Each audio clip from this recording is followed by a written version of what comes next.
그 노벨 문학상을 받은 그 세뮤엘 베케트라고는 사람이 고도를 기다리며라는 희곡을 썼는데 아마 오랫동안 그 연극을 대학로에서도 하고 그랬기 때문에 보신 분들이 많이 있을 겁니다.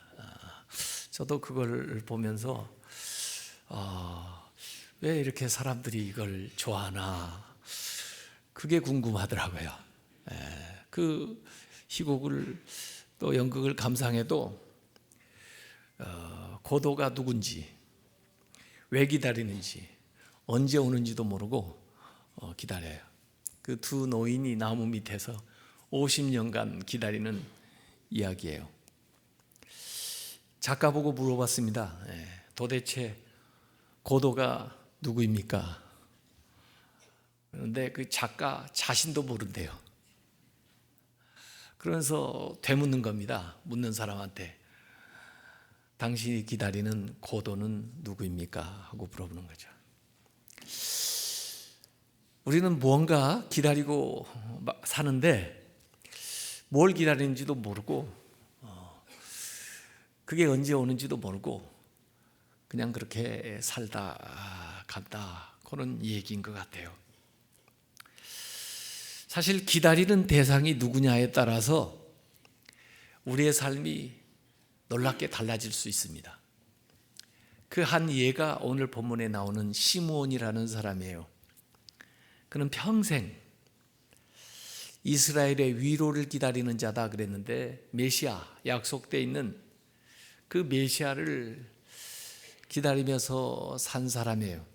근데 이 기다리는 게 아무것도 안 하는 것 같지만 그냥 피동적인 삶인 것 같지만 그 기다리는 삶을 통해서 본인의 삶이 내면적으로 또 밖으로 변화되고 달라지는 것을 경험을 해요. 그래서 이 시몬을 뭐라고 소개했냐면 의롭고 경건한 사람이라 그랬어요. 그가 메시아를 기다리면서 의로운 사람이 되었고 경건한 삶을 살게 된 거죠.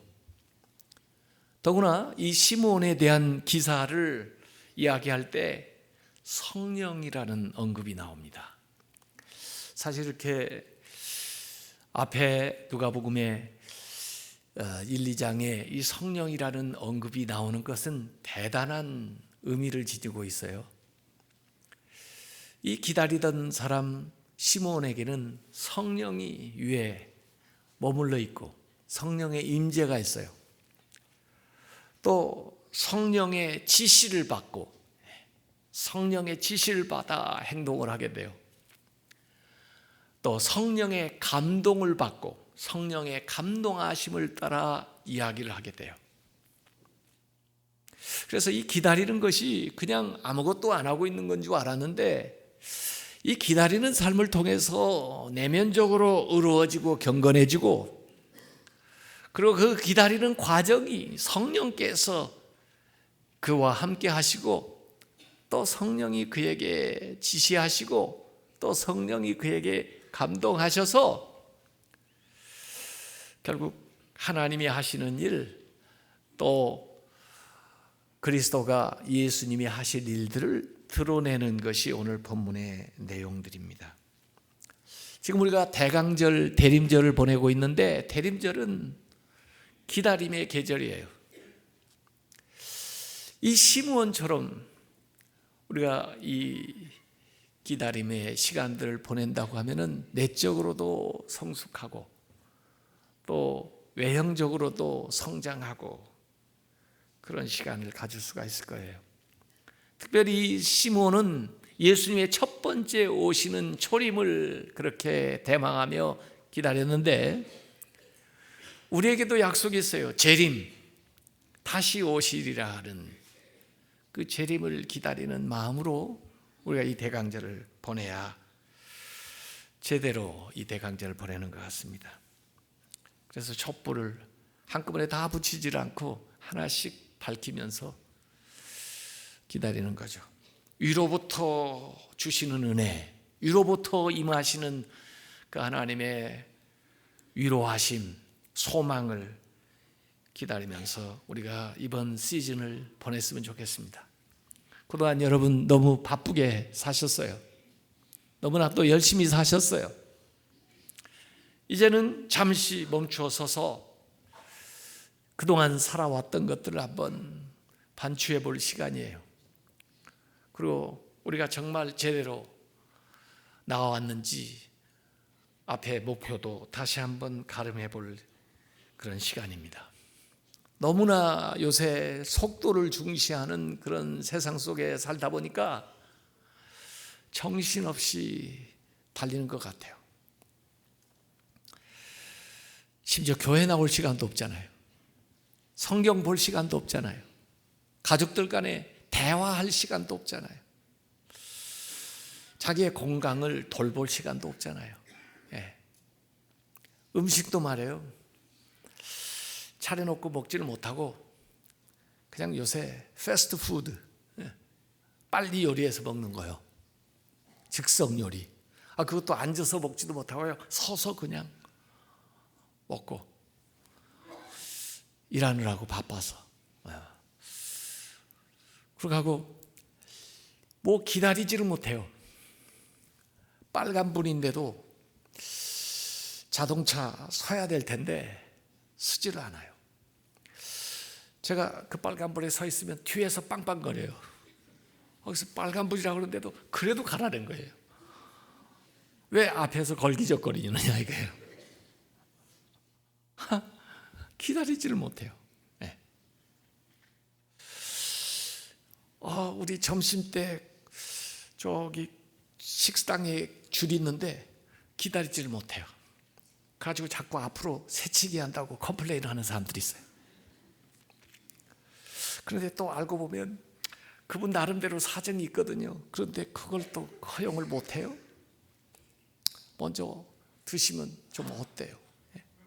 그걸 못 참아요. 그래서 새해부터는 경로석을 만들기로 했어요. 저쪽에 한쪽에. 그래서 좀 몸이 불편하시거나 연로하신 분들은 경로석에 앉으세요. 그분들은 아예 갖다 서빙을 해드리겠습니다.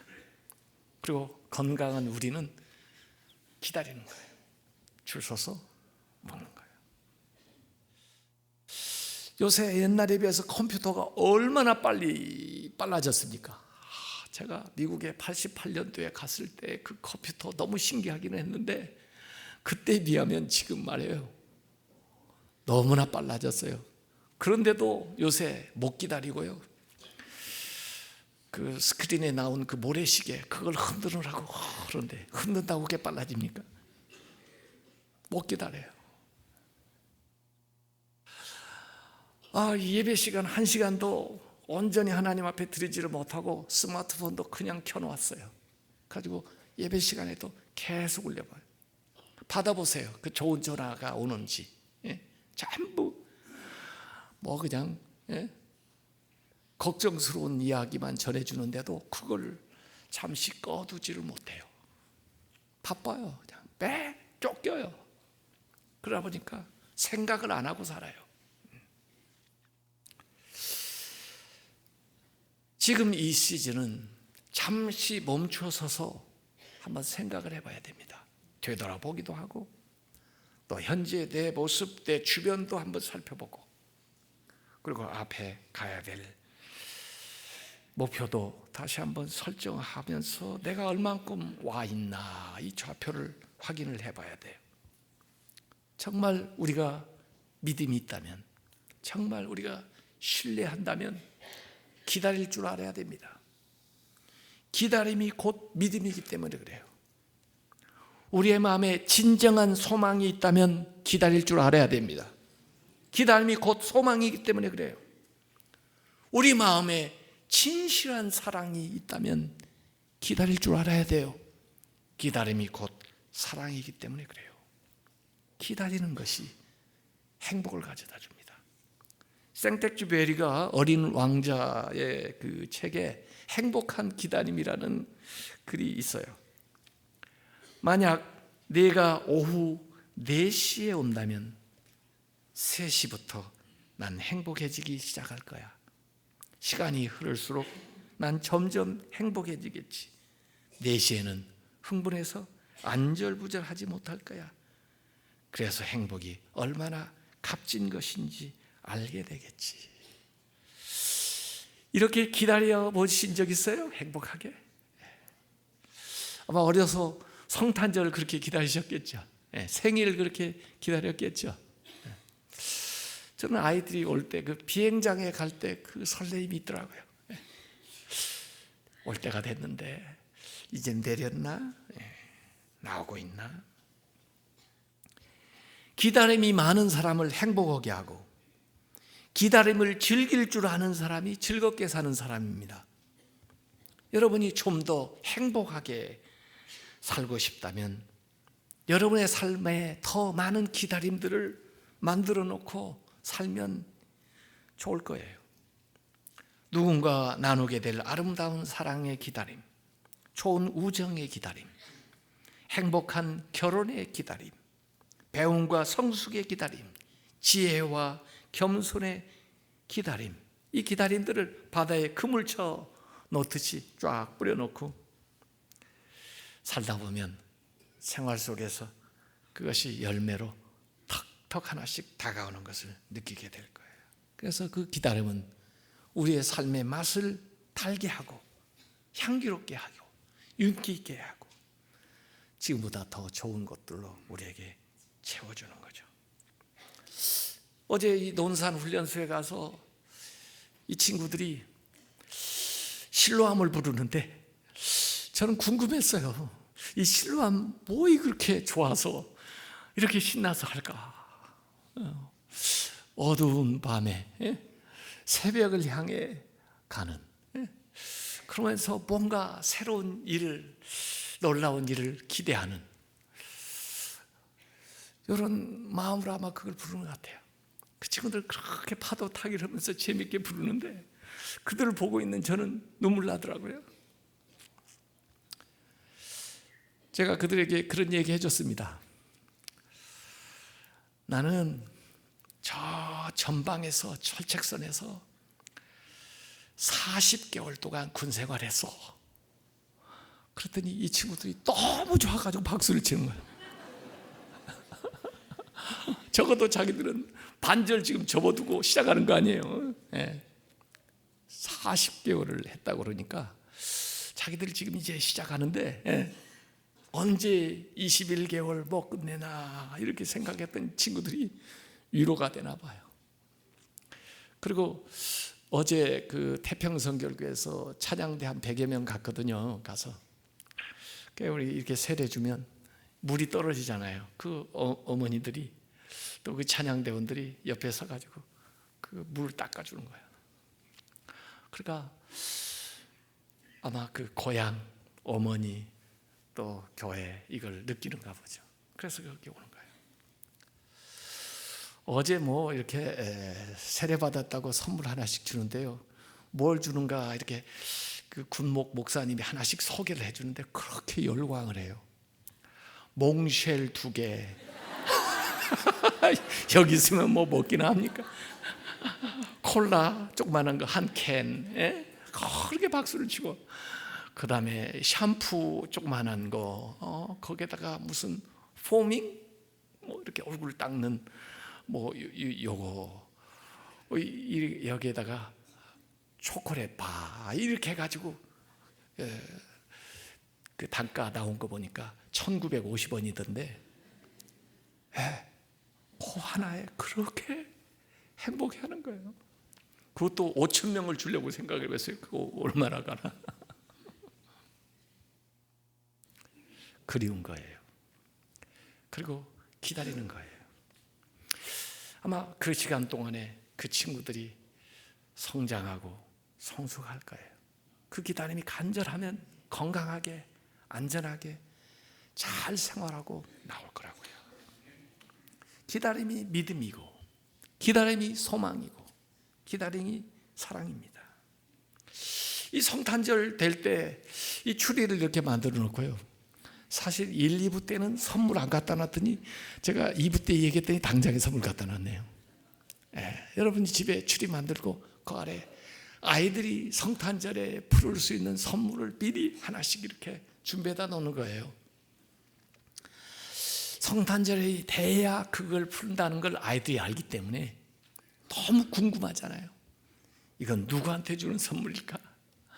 이건 무엇일까? 그래서 풀지는 못하고 와서 애들이요, 시간만 나면 흔들어 봅니다. 도대체 뭐가 들었을까? 그러면서 성탄절을 기다리는 거예요. 선물 받으려고, 선물 풀려고. 그러다가 이렇게 나이 들게 되면은, 그때는 선물 기다리라고 성탄절을 손꼽아 기다렸는데 알고 보니까 그날 하나님이 우리에게 놀라운 선물을 주셨었구나. 그분이 예수 그리스도인데 이 선물이 문제가 아니지. 하나님이 주신 그 예수 그리스도 그 구원의 선물에 배운 이건 아무것도 아니야 하는 것을 알게 되면 그게 이제 어른이 되는 거죠. 12월 25일이 기다려 주십니까? 별로 안 기다리시는 거 보니까 다 지금 어른이 되셨네요. 저는 1월 25일이 기다려져요. 왜 기다려지는지 아세요? 제 손주가 태어나거든요.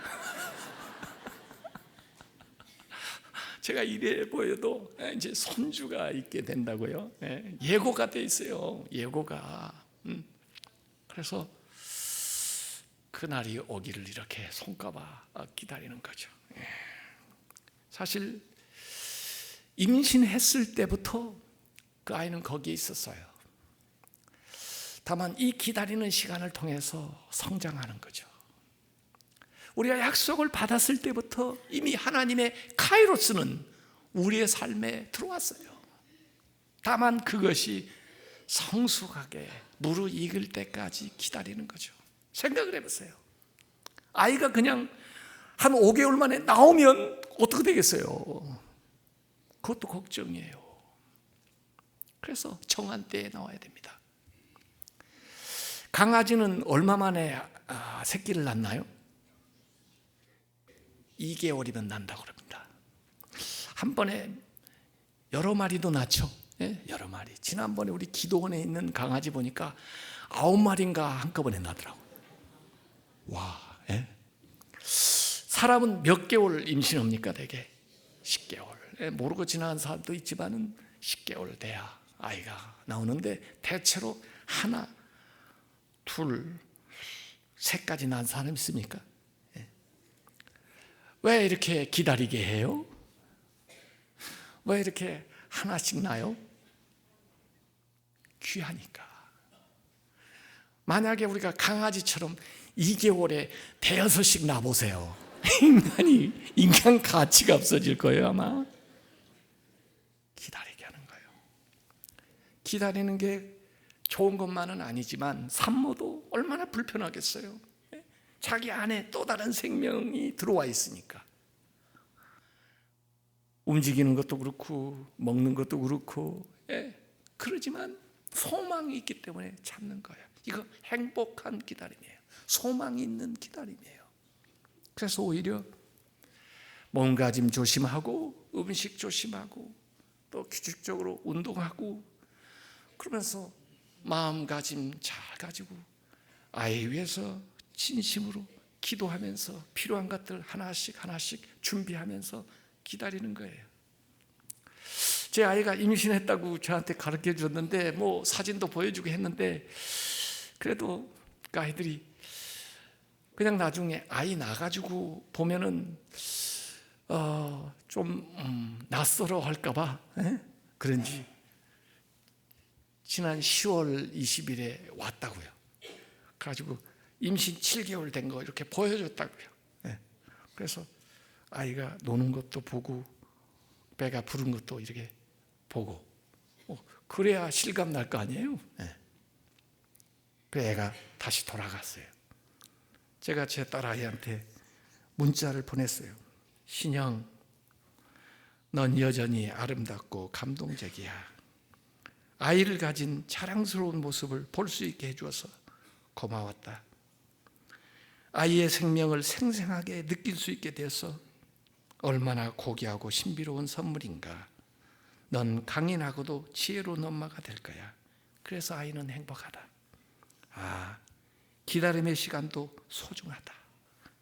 신영이 다녀가고 2016년 10월 20일 제가 문자를 보냈어요. 여러분 주변에 아이를 가진 여인을 만나거들랑 최대한 공손하게 당신 안에 자라고 있는 그 소망을 진심으로 축하하면서 경의를 표합니다. 이렇게 여러분이 좀 얘기 좀 해주세요. 정말 우리의 소망이 그 안에서 자라고 있는 거죠. 성탄의 기쁨은 이렇게 기다리는 사람에게 찾아옵니다. 시므온은 남달리 이렇게 기다렸기 때문에 죽기 전에 그 기다린 것을 보게 되었습니다. 또 사실 그 아기 예수 8일밖에 안 됐는데 정말 남루한 차림의 그 부부가 데리고 왔는데 촌사람이죠. 그런데 알아봤어요. 왜냐하면 그 약속을 늘 기억하면서 살았거든요. 그러니까 오늘 26절에도 그가 주의 그리스도를 보기 전에는 죽지 아니해야 하려는 성령의 지시를 받았다. 그래서 너 죽기 전에 볼 거야. 그래서 내가 죽기 전에는 꼭 본다고 그랬는데 언제 보게 되려나 생각하다가 기다리다가 결국 그 아기 예수를 보게 된 거죠. 한번 생각을 해보세요. 그 시므온이 늙고도 건강하게 오래 살았기 때문에 메시아를 보았습니까? 아니면 메시아를 본다는 소망이 있었기 때문에 그가 그렇게 오래 살면서도 건강하게 살 수 있었겠습니까? 소망이 있기 때문에 아마 건강하게 오래 살 수 있었을 거예요. 제 아들아이가요, 무슨 일이 있어도 정한 시간에 자기 외할머니한테 전화를 해요. 친할머니는 전화를 못 받으니까 외할머니한테 꼭 해요. 이전에 친할머니가 전화 받을 때도 꼭 매주 한 번씩 전화를 했어요. 그래 할머니는 그 시간 되면 전화를 기다립니다. 이렇게. 왜 그 시간에 전화가 오니까? 제가 물어봤어요, 아들한테. 야, 어떻게 이렇게 회의도 하고 또 어디 출장도 가고 뭐 그럴 텐데 그 시간에 전화를 하니? 그랬더니 아빠, 할머니는 뭔가 기다리는 게 있어야 건강하게 잘 살 수가 있어. 그래서 내가 전화를 하는 거야. 그럼 기다렸다는 듯이 전화를 받으시고 또 전화로 기도를 해줘. 그러면 아멘, 아멘. 그러면 얼마나 할머니가 보람이 있겠어. 기도를 해주시니까. 그리고 할머니, 제가 언제 갈 텐데요. 그때 뭐 사갈게요. 그때 기다리세요. 그러면 더 건강하게 살 수 있다는 거예요. 여러분, 소망이 있어야 삽니다. 뭔가 꿈이 있어야 건강하지. 소망이 없어 보세요. 왜 삽니까? 살아 무엇합니까? 사실 이 메시아를 보리라고 하는 그 소망이 있기 때문에 이 시므온이 그래도 살아 견딘 거죠. 이 아기 예수 난지 8일 만에 가서요. 유대인들은 난지 8일 되면 할례를 했습니다. 할례를 하고 그 다음에 헌화식처럼 이 결례 하나님 앞에 제사를 드리는데 가정 형편에 따라서 아마 부잣집은 무슨 뭐 송아지를 가지고 와서 제사도 드렸고 양을 가지고 제사 드린데 그래도 누구나 다 제사를 드려야 되기 때문에 형편이 어려운 사람이라 할지라도 비둘기 한 쌍으로라도 제사를 드리라 그랬어요. 근데 이 예수님의 부모가 바친 제물을 한번 이렇게 보세요. 뭘 가지고 왔어요? 비둘기 한 쌍. 이게 산비둘기인지 집비둘기인지 여기 그렇게 써놔서 이거 확실히 알 수는 없지만은 제가 볼 때는 산비둘기 같아요. 산비둘기는 어떻게 하면 되죠? 요셉이 열심히 쫓아다니면서 잡았을 거예요. 형편이 어려우니까, 가진 게 없으니까. 그래가지고 그 산비둘기 2마리 가지고 제물로 삼아서 그 다음에 할례 행하면서 하나님께 드리는 이 예식을 하러 오는 이 부부가 얼마나 초라해 보였겠어요. 얼마나 남루해 보였겠어요. 그런데 기다렸다는 듯이 시므온이 그들을 알아보고 그 8일밖에 되지 않은 그 아이를 자기가 안고 그리고 찬양을 하는 겁니다. 사실 그 렘브란트가 그린 이 시므온의 그림을 참 보여주고 싶은데 제가 다른 책에 이미 그 그림을 다 해놨어요. 책을 제가 쓴 걸 한번 찾아보세요. 눈은 반쯤 멀은 것 같아요. 안 보여요. 그러니까 눈으로 보는 게 아니고 마음으로 보고 영으로 보는 거죠. 그리고는 하나님을 찬양하는 내용이 여기 29절 32절에 나옵니다. 주제여 하나님을 부르는 거죠. 이제는 말씀하신 대로 총을 평안히 놓아주시는도다. 이제는 죽어도 여한이 없습니다. 그 말이죠. 내 눈이 주의 구원을 보았사오니 이는 만민 앞에 예비하신 것이요 이방을 비추는 빛이요 주의 백성 이스라엘의 영광입니다. 그랬어요. 그래서 이 아기 예수를 놓고 구원자, 이방의 빛, 이스라엘의 영광. 정말 지금 이 아이나 그 부모의 모습으로서는 연상할 수 없는 어마어마한 놀라운 이야기를 선포하는 거예요. 더구나 성령의 감동을 받아가지고 성령의 지시를 따라서 성령의 임재 아래서 찬양하는 거예요. 하나님을. 저는 그래서 이 시므온이 너무 고마워요. 여러분, 이 요셉과 마리아가 어린 나이에 젊은 사람이 이 어마어마한 하나님의 구원사에서 정말 깔때기의 그 초점이에요. 모든 구약의 예언이 창세기 3장 15절에 여자의 후손으로 태어난 이가 이 사탄을 박살낸다고 그랬는데 구원의 역사를 이루겠다고 하는 그 메시아의 예언이 과거로부터 수렴돼서 내려와가지고 그 다음에 요셉과 마리아에게서 예수님 통해서 이루어지는데 이 엄청난 일을 어떻게 감당하겠어요? 그런데 인간 천사를 보내가지고 엘리자베트 그 다음에 목자들 또 멀리 동방박사들 그리고 이 시므온 그리고 그 아래 안나 여선지까지 동원해서 이 말씀을 반복적으로 들려주는 거예요. 왜? 요셉과 마리아에게 용기를 붙잡기 위해서, 그들에게 힘을 주기 위해서, 그를 격려하기 위해서 말씀을 전하는 거예요. 그래서 이렇게 다른 사람들을 통해서 같은 증언을 들으면서 그 하나님의 정하신 뜻을 더 깊이 깨닫고 확신하게 되는 거죠. 그래서 놀라는 겁니다. 사실 예수님이 처음 왔을 때 예수님의 탄생을 놓친 사람들이 많아요. 왜냐하면 구약에 예수님의 탄생을 예언했지만 고난받는 메시아로 오는 예수님의 초림뿐 아니라 영광의 주로 오실 예수님의 재림까지 같이 혼재되어서 구약에 예언을 했기 때문에 이걸 분별해가지고 알기는 상당히 어렵습니다.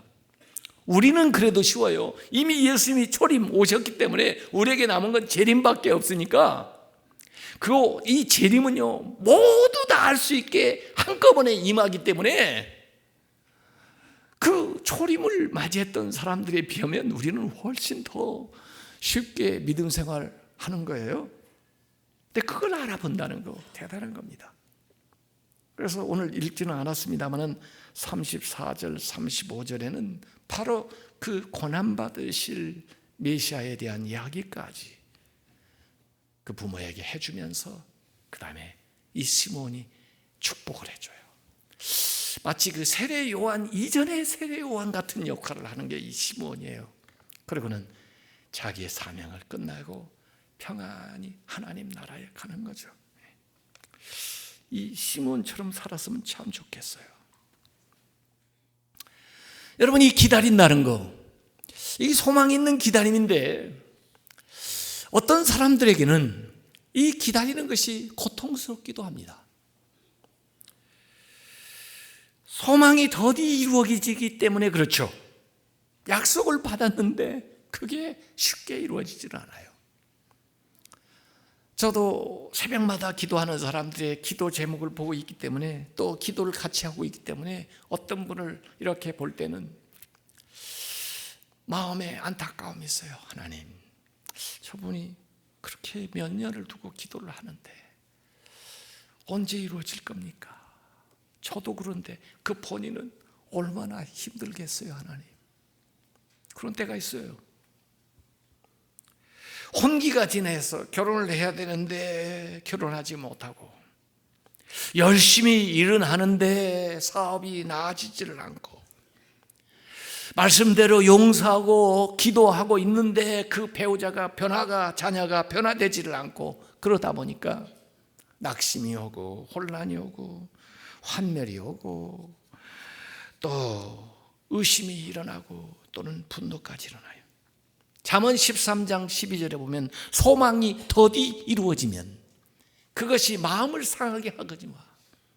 소망이 이루어지는 것은 곧 생명나무니라 그랬어요. 소망이 더디 이루어질 때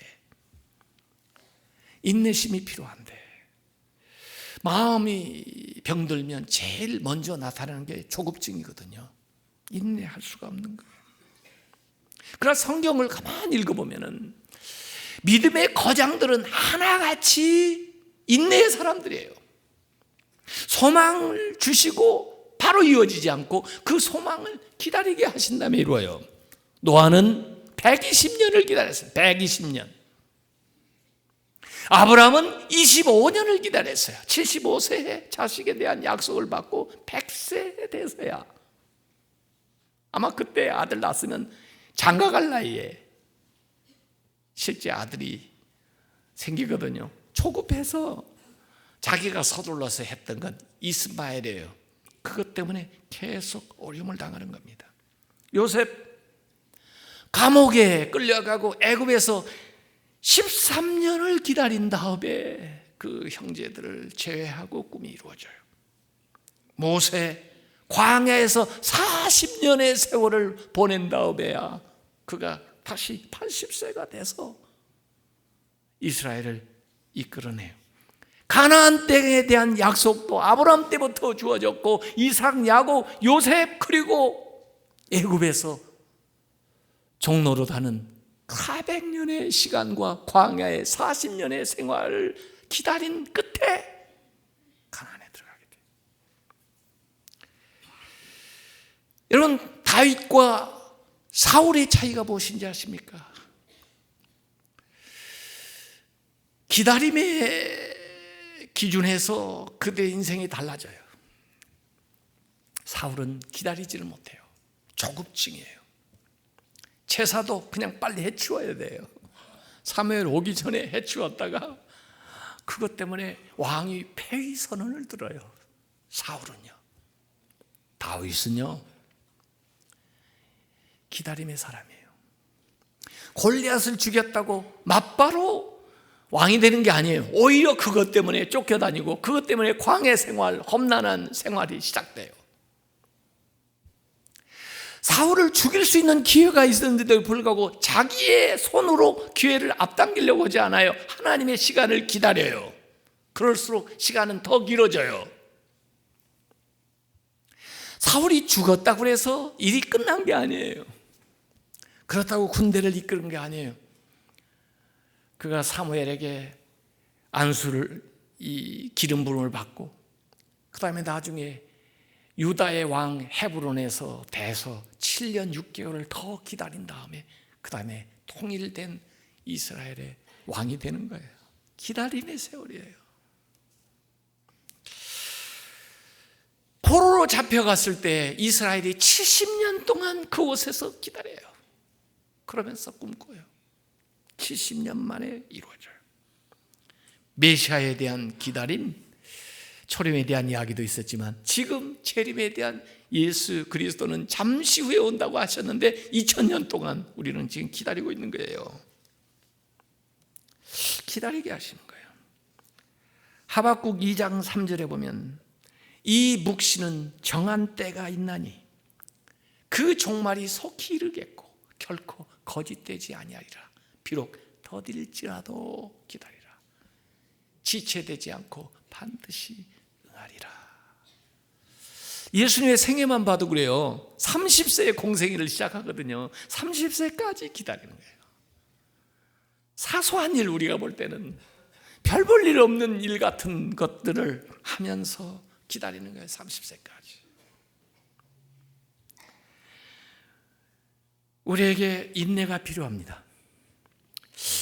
우리의 시간은 직선으로 흐르지만 하나님의 시간은 곡선으로 흐른다는 말이 있어요.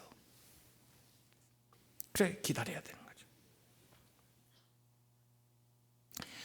수몽크 키드라고 하는 사람은 기다림이라는 그런 글을 썼는데 이런 말이 나옵니다.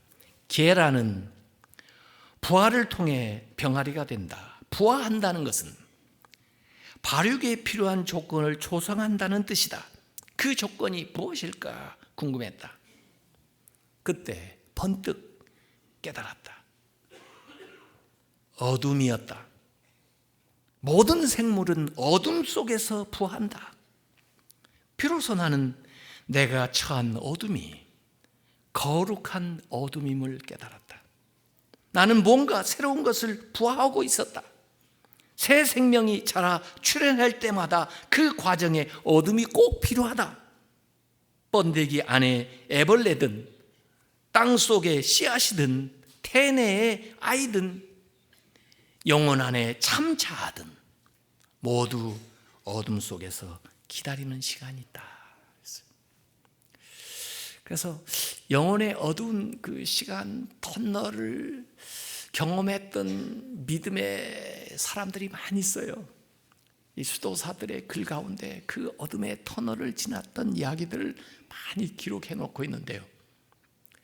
그 어둠이 새로운 것을 만들어내는 거죠. 혼돈이 새로운 창조를 만드시 말해요.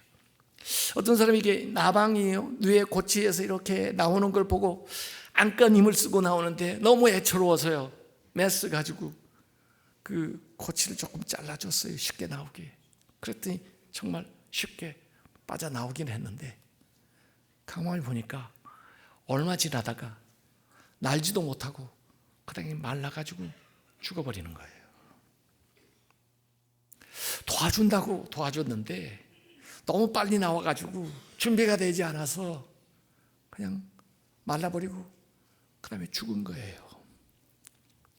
그 고치에서 나오는 그 어둠의 시간, 그리고 그 투쟁, 또 그 치열한 싸움을 통해서 자신을 강인하게 단련해서 나오게 되는 거죠. 단테의 신곡에 보면 사탄의 세계에 들어가는, 지옥에 들어가는 문 위에 문기가 이렇게 써 있다고 합니다. 이 문으로 들어오는 자 모두 소망을 버리라. 소망이 없는 것이 지옥이라는 거예요. 대림절을 지나면서 다시 오실 주님을 우리가 대망합니다. 예수님께서 마태복음 25장에 10처녀의 비유를 들어 말씀하신 적이 있어요. 신랑을 기다리는 10처녀예요. 정말 신랑을 설렘으로 기대하는 마음으로 기다렸다면 어떻게 잠들 수 있겠어요? 어떻게 준비하지 않고 있을 수 있겠어요? 그런데 어리석은 자들은 그걸 그냥 아마 사소하게 여겼나 봐요. 별로 기대도 없었나 봐요. 그러다 보니까 준비하지도 않고, 그리고 자다가 갑자기 깨어서 신랑 온다는 말에 보니까 기름이 없어요. 그래서 들어가지를 못하고 5사람만 들어갔다. 그 슬기로운 5처녀처럼 주님을 고대하고 기다리는 믿음이 필요합니다. 예수님께서 주인을 기다리는 종에 대한 이야기를 하신 적이 있어요. 누가복음 12장 35절에서 37절까지 나와요. 그 종은 허리에 띠를 띠고 등불을 켜고 서 있으라. 너희는 마치 그 주인이 혼인집에서 돌아와 문을 두드리면 곧 열어주려고 기다리는 사람과 같이 되라. 주인이 와서 타고나 야심한 밤인데 깨어있는 것을 보면 그 종들은 복이 있으리로다. 내가 진실로 너에게 이르노니 주인이 오히려 띠를 띠고 그 종들을 자리에 앉히고 나와서 수종들리라. 상을 받게 된다는 거죠. 재림의 약속은 엄연합니다. 그 어려운 때에도 시므온은 그 소망을 가지고 건강하게 또 밝은 영을 가지고 그가 살았던 것처럼, 그리고 그것을 증언한 것처럼 오늘 다시 오실 주님을 고대하는 마음으로 이 대강절에 우리 스스로를 돌아보면서 내적으로 더 성숙해지고 밖으로도 더 성장하면서 주님 앞에 깨어있고 준비되어 칭찬받고 상급받는 성도들 다 되시길 주님의 이름으로 축원합니다. 기도하겠습니다.